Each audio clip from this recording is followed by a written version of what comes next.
This is The Wire for 2300 Zulu, April 2nd, 2025. Precedence is routine. Information cutoff is 2200. Bottom line up front.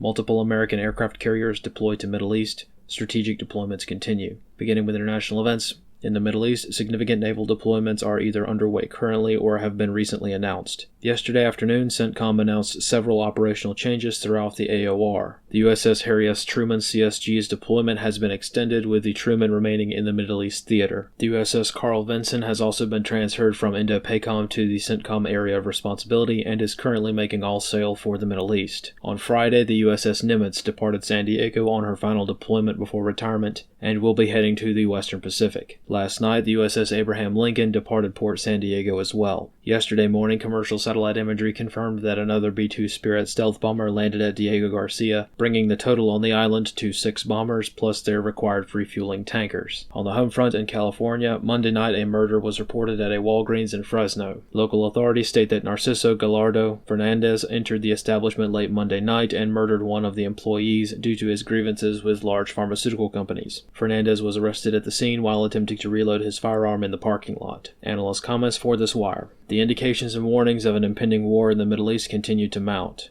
The proverbial deployment of aircraft carriers before a major war appears to have arrived. In closed-source confidential reporting, NBC has claimed that the Pentagon has authorized the deployment of 1 THAAD battery and at least 2 Patriot batteries to augment missile defense throughout the Middle East, though this cannot be independently confirmed yet. If this is true, this would be yet another indication that wartime preparations continue beyond what would normally be considered to be posturing or power projection. Domestically, various political protests are scheduled for April 5th. The hands-off protests originated from organized labor unions, however most far-left groups are also planning to use the day to conduct low-level attacks such as vandalism against Tesla vehicles. Of course, the impact that these events will have is dictated mostly by funding. Events involving labor unions will obviously be much larger than smaller and uncoordinated groups of malign actors seeking to break things. Nevertheless, increased vigilance is recommended, particularly in areas where Tesla vehicles and Trump supporters have been targeted so far. This concludes The Wire for 2300 Zulu, April 2nd, 2025.